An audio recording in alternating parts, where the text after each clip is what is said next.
এই খুনি ফয়সাল দাউদের কথা একটাও বিশ্বাস করবেন না। এই হইছে অরিজিনাল ওসমান হাদির খুনি।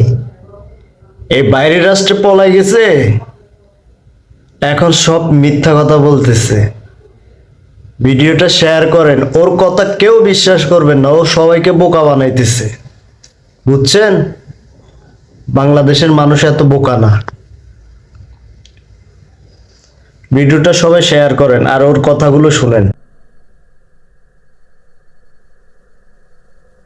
আমার বাইকের নাম্বার প্লেট চেঞ্জ করে নাম্বার ম্যানহোল থেকে উদ্ধার করা, আমার বাবা দুইবার ব্রেন স্ট্রোক করছে, তাকে দিয়ে উদ্ধার করানো, এটা কোন নাটক আমি জানি না। যাই হোক, এটা আমার দুবার বিষয়। জি, আমি ফয়সাল করিম মাসুদ।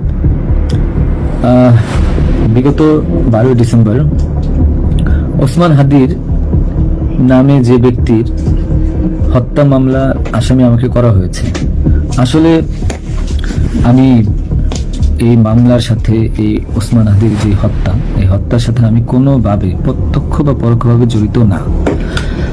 এটা পুরোটা একটা মিথ্যা বানোয়াট একটা নিউজ বা যেটাই বলেন আসামি আমাকে করা হয়েছে।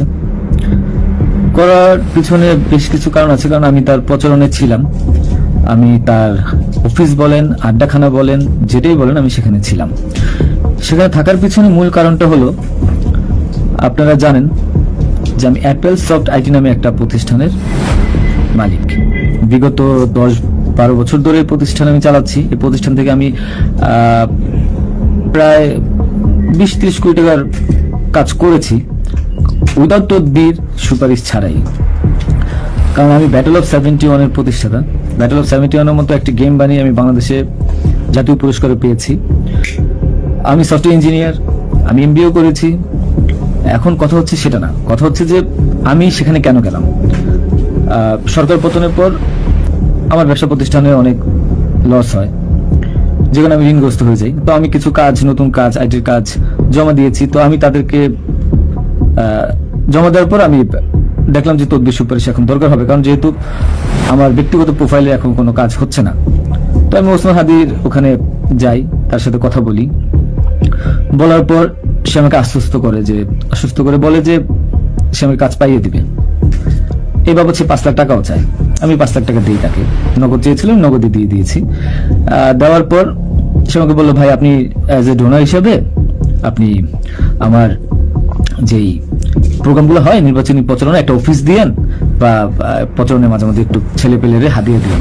তো সে হাদিয়েই বলে আসলে বেসিক্যালি। তো আমি এরপরে শুক্রবার আমাকে আসতে বলে, আমি প্রথম শুক্রবার তার সাথে যাই, প্রচারণা করি। সেই সুবাদে আমি আমার 2টা ছোট ভাই নিয়ে গিয়েছিলাম, যারা এলাকার লোকাল। তো এখন তাদেরকে হয়তো আসামি করা হচ্ছে, আমি জানি না, তারা কিছুই জানে না, যেমন আমি জানি না, তারাও জানে না। তো তারপর তাকে আমি 5,000 টাকা দিই। তার সাথে যে ছেলেটা আছে জাবের, তাকে জিজ্ঞাসা করলে জানতে পারবেন, সবার সামনে আমি দিয়েছি এবং হাদিয়া হিসেবে সে খুব হাসি মুখে এটা গ্রহণ করেছিল। তারপর ওই দিনের খাওয়া দাওয়া শেষ, প্রোগ্রাম শেষ, আমরা চলে আসি। এরপর আমি আমার ব্যক্তিগত কাজে, নানা কাজে ব্যস্ত ছিলাম।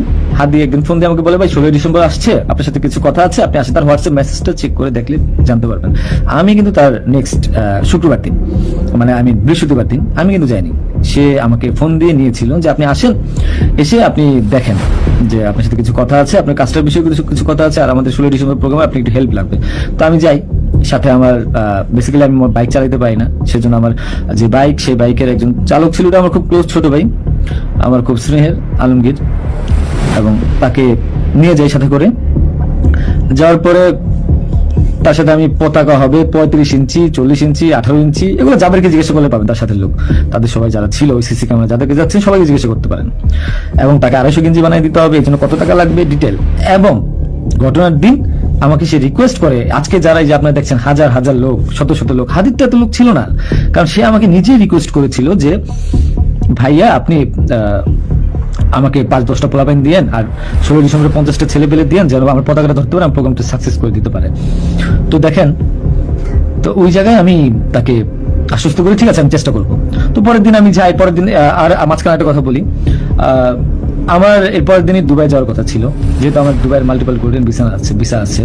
আমি এর আগেও দুবাই গিয়েছিলাম। তো আমার একটা কাজে দুবাইয়ের কিছু প্রোডাক্ট কেনার কথা ছিল। তো আমার টিকিটটা আমি ওই দিন ক্যান্সেল করাই, যেহেতু সে রিকোয়েস্ট করেছে, পিছায় দিই। তো সেই বাবদে যেহেতু 10টা বাজে প্রোগ্রাম, তো আমি ভোরবেলায় বের হই। আলমগীর আমার বাসায় ছিল, আর আমার ওয়াইফ বাচ্চা যেহেতু নরসিংদীতে থাকে, 5 আগস্টের পর তারা ওখানে সেটেল করে দিয়েছিলাম। তো থাকার পর সুবাদে আমি আমার বোনের বাসায় উঠেছিলাম। আমি কিন্তু অন্য কোথাও যাইনি, বোনের বাসায় উঠেছিলাম ওদিন রাতে। তো ওই বাইক নিয়ে যাই, যেহেতু বাইকটা আমি কিনেছি। তো নাম রেজিস্ট্রেশন হয়নি। তো আলমগীর বাইকটা চালায়, আলমগীর নিয়ে যাই। তো ভোরবেলা আমরা একটা উবার ডেকে আমরা একটা রিসোর্টে যাই। এটাও সত্য, ওই রিসোর্টে যে মেয়েটা ছিল, ওই মেয়েটা বেসিক্যালি আলমগীরের গার্লফ্রেন্ড। কারণ আলমগীর আমি দুবাই চলে যাওয়ার পর সে যেহেতু এলাকায় থাকতে পারছিল, তার একটু বাইরে থাকতে হবে। তো মেয়েটা তার কাছে একটা হেল্প চায় বাসা ভাড়ার জন্য।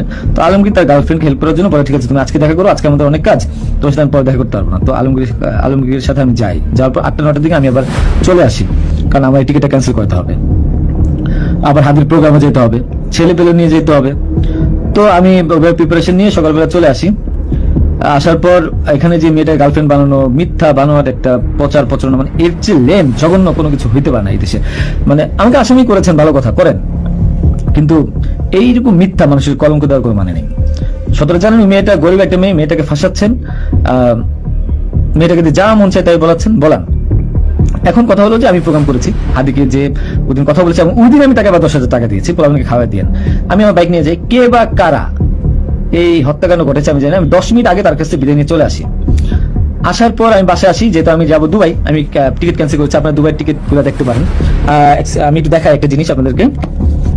এই যে দেখেন আমার দুবাইয়ের মাল্টিপল ভিসা। 1 মিনিট।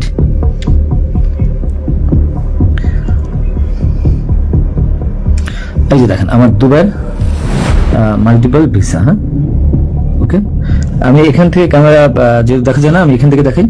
এই যে দুবাইয়ের মাল্টিপল ভিসা আমার স্পষ্ট আছে, দেখেন। ঠিক আছে, দেখেন।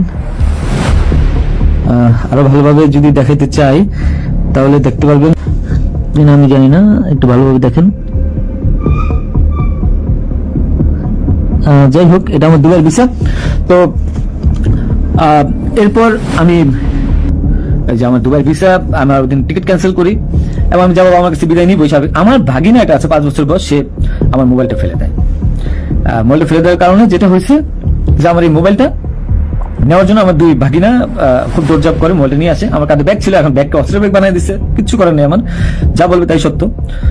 আর আমার বাইকের নাম্বার প্লেট চেঞ্জ করে নাম্বার ম্যানহোল থেকে উদ্ধার করা, আমার বাবা 2 বার ব্রেন স্ট্রোক করছে, তাকে দিয়ে উদ্ধার করানো, এটা কোন নাটক আমি জানি না।